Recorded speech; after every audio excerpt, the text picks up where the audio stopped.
नमस्कार, DV news में आपका स्वागत है। यूपी लोकसभा चुनाव में हार के बाद से ही बीजेपी में सब कुछ ठीक नहीं चल रहा है।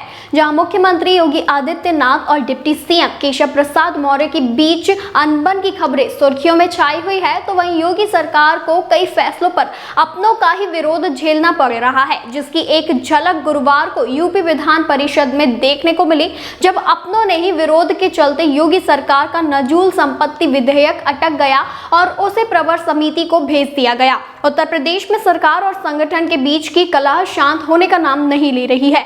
लोकसभा चुनाव में हार के बाद सीएम योगी को कई फैसलों को लेकर अपनी ही पार्टी और सहयोगियों के विरोध को झेलना पड़ रहा है, जिसके चलते बैकफुट पर भी आना पड़ा। जो सीएम योगी आदित्यनाथ अपने सख्त फैसलों के लिए जाने जाते थे, पिछले कुछ दिनों से उन्हें अपनों के विरोध के चलते वापस लेने पड़ रहे हैं फैसले।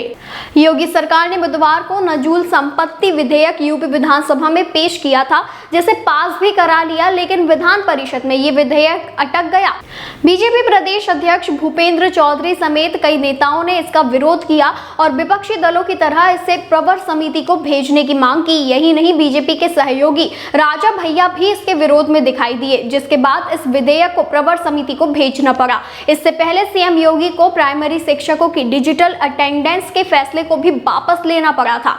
सरकार ने शिक्षकों की स्कूलों में समय पर उपस्थिति सुनिश्चित करने के लिए डिजिटल हाजिरी की शुरुआत की थी, लेकिन शिक्षकों में इसका जबरदस्त विरोध देखने को मिला। विरोध बढ़ने पर सीएम योगी ने इस पर अस्थायी रोक लगा दी। चुनाव के बाद सीएम योगी ने कुकरेल नदी की जमीन को खाली कराने का अभियान शुरू किया। इसके तहत नदी किनारे बसे पंतनगर, रहीम नगर और अवरा रन नगर में अतिक्रमण को हटाने के निर्देश दिए थे, जिसका जबरदस्त विरोध भी देखने को मिला, जिसके बाद बुलडोजर की कार्यवाही पर रोक लगा दी गई। ये मुद्दा यूपी विधानसभा में भी उठा तो सीएम योगी ने सफाई देते हुए कहा कि लखनऊ में गोमती और कुकरेल नदी का संगम था। अकबर नगर में ज्यादातर निर्माण अवैध थे, जहां उन्होंने कहा कि अब अकबर नगर में भगवान राम के छोटे भाई लक्ष्मण के नाम पर सौमित्र बन गया है। वहीं आपको खुश होना चाहिए कि हम लखनऊ में नाइट सफारी भी दे रहे हैं।